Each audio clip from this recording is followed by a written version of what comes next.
Si Jay, medyo nabigo tayo ngayon na makadikit man lang sa PNP. Anong pumapasok sa isip ngayon?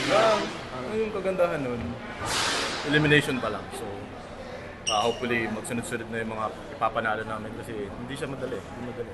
Lahat ng teams talagang nagpo-compete, malakas na lahat. So, And magpapalit kayo ng import ngayon. Tingin mo ba magiging factor yung next few games yun sa adjustment to the import? I think hindi naman siguro kasi parang kung nasa San Miguel ka, madali ka lang naman makapag-adapt sa system ni Coach Leo. So, hopefully malaki yung maitulong niya and makapag-adjust kami sa flow ng laro. Yeah, shout out to Simon and Ciso Desnaga.